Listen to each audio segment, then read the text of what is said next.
Shalom semuanya. Hari ini adalah Jumat Agung, di mana kita memperingati kematian Tuhan Yesus. Kita akan merenungkan kembali kasih Tuhan Yesus yang luar biasa bagi kita semua.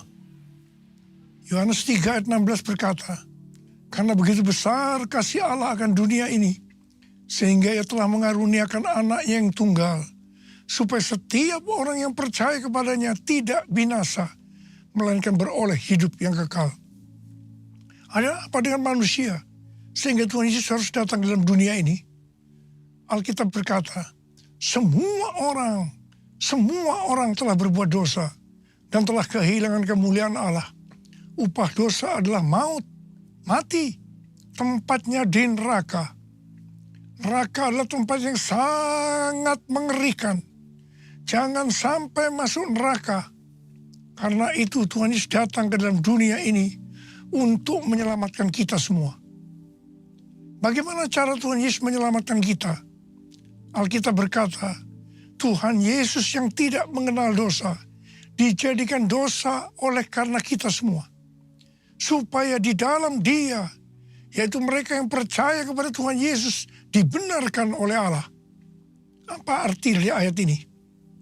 Tadi dikatakan, semua orang telah berbuat dosa dan telah kehilangan kemuliaan Allah. Upah dosa ialah maut, mati. Jadi Tuhan Yesus harus mati menggantikan saudara dan saya. Kalau kita melihat cara mati Tuhan Yesus, saya katakan sangat-sangat tidak manusiawi. Alkitab menuliskan ada 10 tahap penderitaan Tuhan Yesus. Dari Taman Getsemani sampai Golgota. Sangat mengerikan.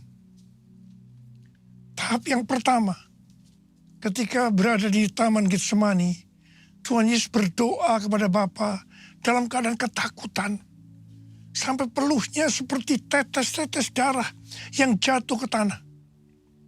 Pada saat itu seorang malaikat turun untuk menguatkan Tuhan Yesus. Tuhan Yesus berdoa kepada Bapa, "Ya Bapakku, jikalau sekiranya mungkin, biarlah cawan ini lalu daripadaku.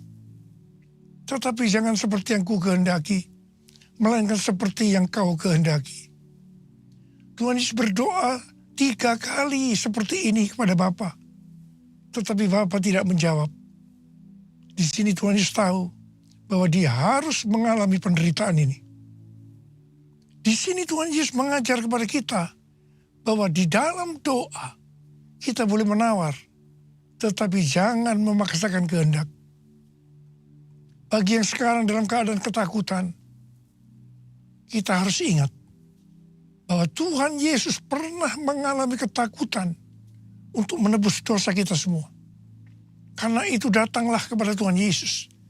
Dia pasti mampu dan mau menolong kita semua. Tahap yang kedua, Tuhan Yesus ditangkap. Dia dituduh dengan bermacam-macam tuduhan. Diludahi, mukanya ditinju, dipukul. Tetapi Tuhan Yesus tidak membalas. Di sini Tuhan Yesus mempraktekkan apa yang diajarkannya kepada kita. Agar kita mengasihi dan berdoa bagi orang-orang yang membenci kita. Mengutuk kita, mencaci maki kita. Jikalau kita hanya mengasihi orang-orang yang mengasihi kita, apa jasa kita? Karena orang-orang berdosa pun juga mengasihi orang-orang yang mengasihi mereka.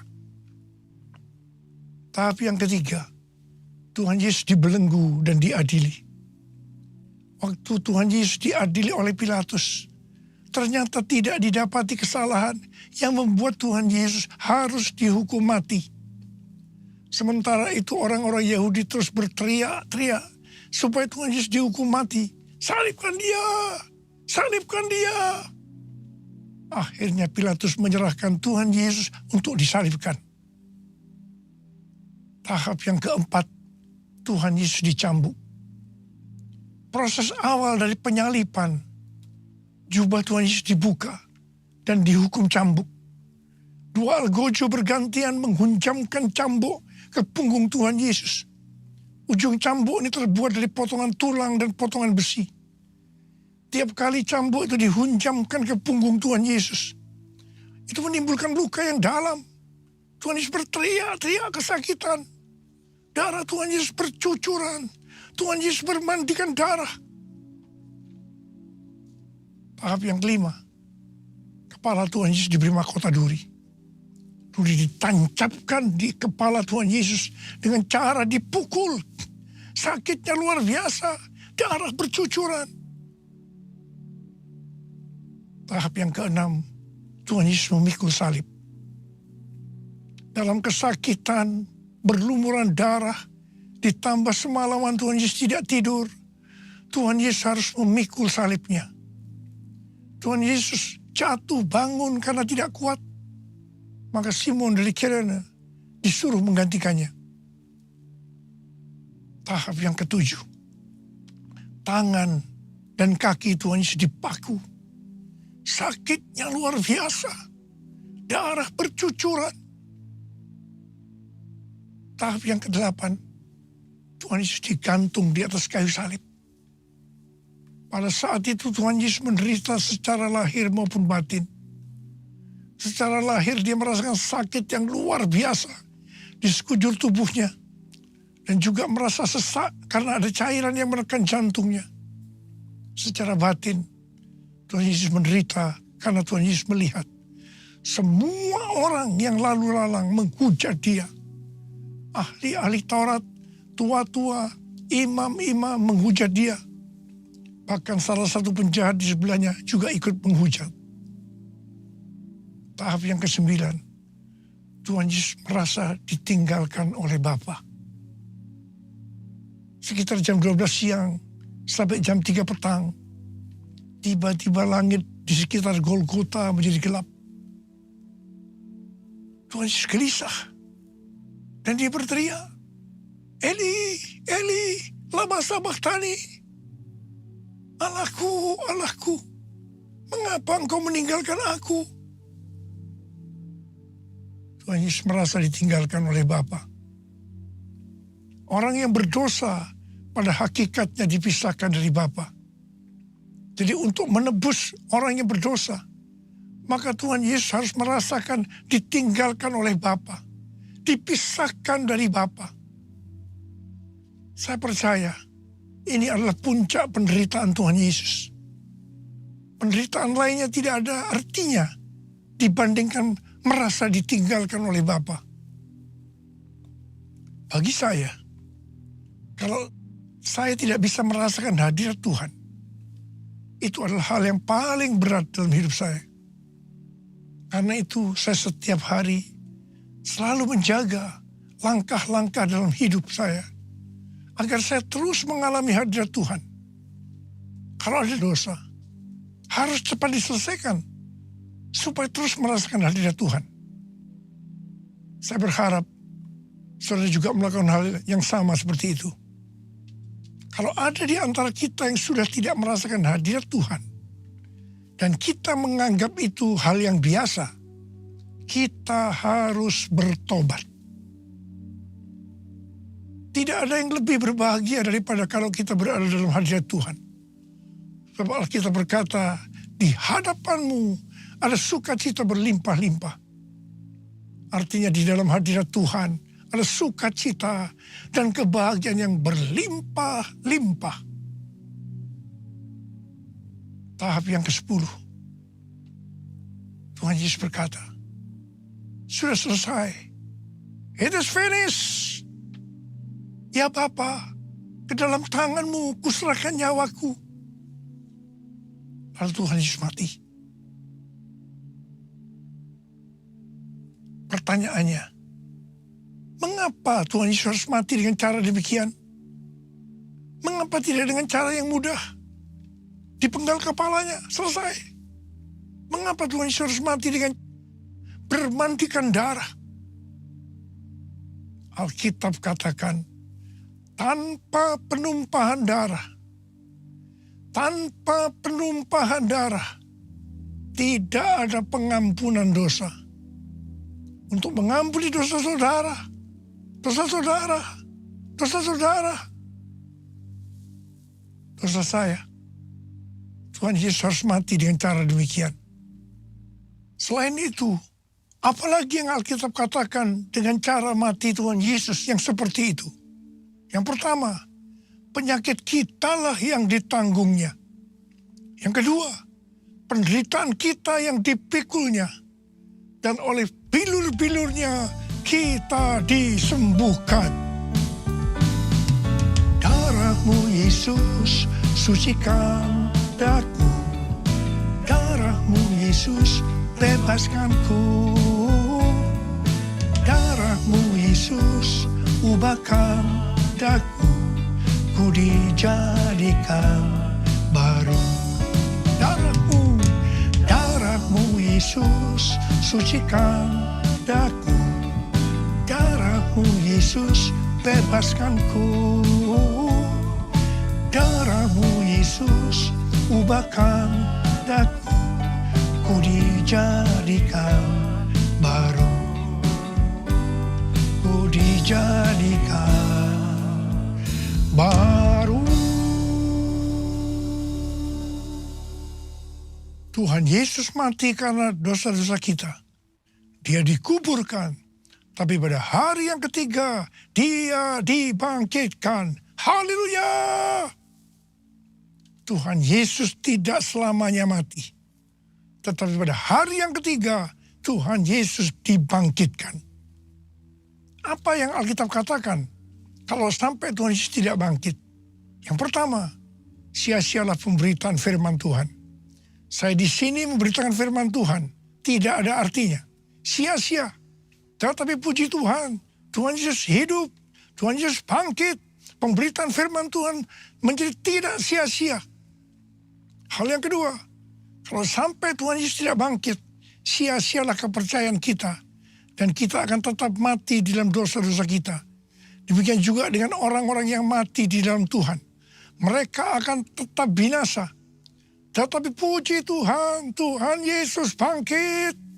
Kita tidak akan mati di dalam dosa-dosa kita.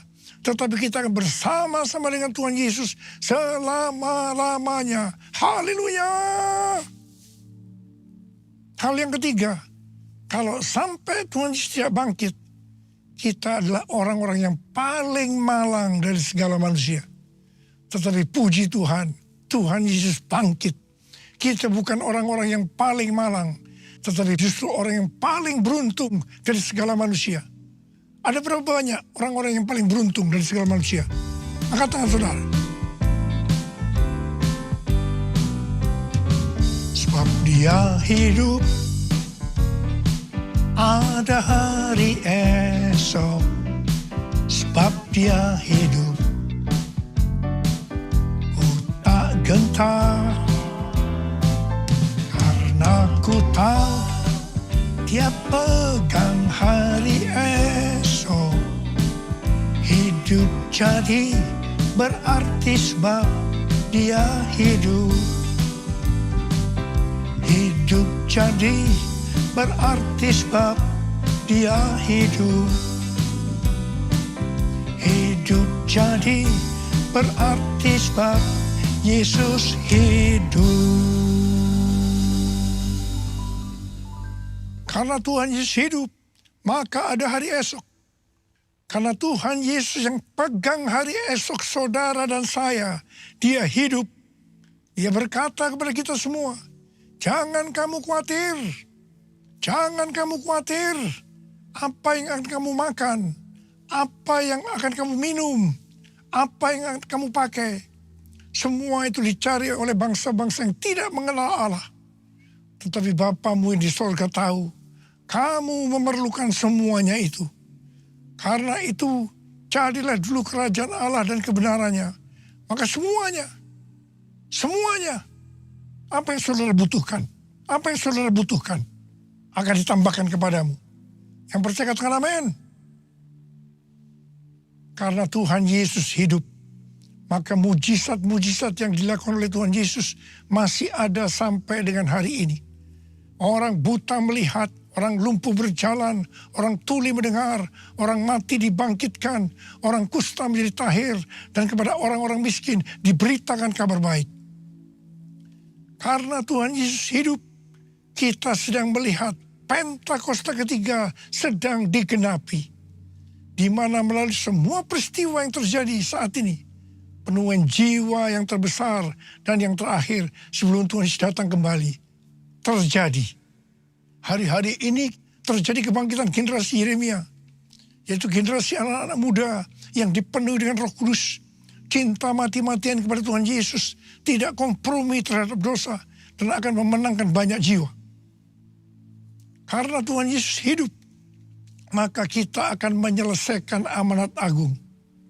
Hari-hari ini Tuhan berbicara kepada banyak hamba-hamba Tuhan tentang tahun 2033. Tahun 2033 adalah peringatan 2000 tahun kematian, kebangkitan, kenaikan Tuhan Yesus ke sorga. Tahun 2033 adalah peringatan 2000 tahun pencurahan Roh Kudus, yang berarti peringatan hari ulang tahun gereja yang ke-2000. Peringatan 2000 tahun penyelesaian amanat agung. Pada Pentakosta tahun 2033, setiap orang akan mendapatkan kesempatan untuk berjumpa secara otentik dengan Tuhan Yesus melalui kuasa dan hadirat Roh Kudus. Rick Warren, seorang hamba Tuhan dari Gereja Baptis, mengatakan bahwa target untuk menyelesaikan amanat agung pada tahun 2033 sesuai dengan Matius 24 ayat 14, maka setelah amanat agung selesai, maka Tuhan Yesus akan datang kembali. Saya tidak berkata bahwa tahun 2033 Tuhan Yesus pasti datang. Yang saya katakan bahwa pada tahun 2033 Tuhan Yesus bisa datang kembali. Karena itu dalam waktu yang relatif singkat ini, yaitu 9 tahun, mari kita lebih sungguh-sungguh melayani Tuhan. Karena Tuhan Yesus hidup, maka memasuki tahun 2024, Tuhan memberikan tema bahwa tahun 2024 adalah tahun untuk bangkit, jadi teranglah. Yesaya 60 ayat 2 dan 3 berkata, sebab sesungguhnya kegelapan menutupi bumi dan kekelaman menutupi bangsa-bangsa. Tetapi terang Tuhan terbit atasmu dan kemuliaannya menjadi nyata atasmu. Bangsa-bangsa berduyun-duyun datang kepada terangmu dan raja-raja kepada cahaya yang terbit bagimu. Hari-hari ini Pentakosta ketiga sedang turun. Dan Tuhan Yesus berkata dalam Matius 5 ayat 14 sampai dengan 16, bahwa kita adalah terang dunia. Hendaknya terang kita bercahaya di depan semua orang, supaya mereka melihat perbuatan kita yang baik dan memuliakan Bapa kita yang di sorga. Bangkitlah, terangmu sudah datang. Bangkitlah, terangmu sudah datang. Kemuliaan Tuhan telah terbit, kemuliaan Tuhan telah datang, kemuliaan Tuhan telah terbit atasmu, atasmu, atasku, atasku, atasku, sekali lagi, atasku. Bangkit dan jadi teranglah, artinya kita harus berbuah. Tuhan Yesus berkata dalam Yohanes 15 ayat 1 dan 2, Akulah pokok anggur yang benar, dan Bapakulah tukang kebunnya. Setiap carang padaku yang tidak berbuah, dipotongnya. Dan setiap carang yang berbuah, dibersihkannya, supaya ia lebih banyak berbuah. Kita ini adalah carang. Carang yang tidak berbuah, dipotong. Jatuh ke tanah, menjadi kering, kemudian dikumpulkan orang, dan dicampakkan dalam api, lalu dibakar. Jadi kalau kita tidak berbuah, akan apa akibatnya? Kita akan dimasukkan dalam api neraka. Jangan sampai tidak berbuah. Waktu Tuhan Yesus memberikan perumpamaan tentang penabur benih, dikatakan ada benih yang jatuh di semak duri. semak duri ini akan semakin besar dan menghimpit tanaman itu sehingga tidak berbuah. Ini menggambarkan orang yang mendengarkan firman, lalu kekhawatiran dunia, tipu daya kekayaan, dan kenikmatan hidup menghimpit firman itu sehingga tidak berbuah. Tuhan Yesus dengan tegas memberitahu kita bahwa faktor utama yang menyebabkan orang percaya tidak berbuah adalah kekhawatiran dunia, tipu daya kekayaan, dan kenikmatan hidup. Ini adalah tipu daya si iblis. Hal yang seperti ini banyak dialami oleh orang Kristen. Karena itu Tuhan Yesus berkata, bangkitlah, jadi teranglah. Artinya kita harus berbuah. Tuhan Yesus berkata, kalau kita tinggal di dalam Dia dan firman-Nya tinggal di dalam kita, maka kita akan berbuah. Bagi orang yang seperti itu, Tuhan Yesus berkata, mintalah apa saja yang kamu kehendaki, maka akan diberikan kepadamu. Dalam hal inilah Bapakku dimuliakan, bahwa kamu berbuah banyak dan menunjukkan bahwa kamu adalah murid-muridku. Galatia 5 ayat 22-23 berkata, namun buah roh ialah kasih, sukacita, damai sejahtera, kesabaran, kemurahan, kebaikan, kesetiaan, kelemah lembutan, penguasaan diri. Tidak ada hukum yang menentang hal-hal itu. Kembali kepada pesan Tuhan Yesus tentang cara yang berbuah, bahwa akan terus dibersihkan supaya ia lebih banyak berbuah. Ini berarti kita yang berbuah akan terus dibersihkan, mengalami proses pemurnian terus-menerus, sehingga akan makin bertambah kudus dan menjadi serupa dengan gambar Yesus. Sehingga pada saat Dia datang menjemput kita di awan-awan, kita akan mendengar nama kita dipanggil, dan selanjutnya kita akan bersama-sama dengan Tuhan Yesus selama-lamanya. Ada berapa banyak di antara saudara yang percaya pada saat Dia datang nanti, nama kita dipanggil, dan kita akan bersama-sama dengan Tuhan Yesus selama-lamanya. Ada berapa banyak yang percaya? Angkat tangan saudara. Katakan bersama saya, layak dipuji disembah, Kaulah yang bertata dulu, sekarang, dan selamanya. Raja atas segala raja, namamu besar termulia. Layak dipuji disembah, Kaulah yang bertata dulu, sekarang, dan selamanya. Raja atas segala raja, namamu besar termulia. Namamu besar termulia. Namamu besar termulia. Mari berbahasa roh. Berbahasa roh.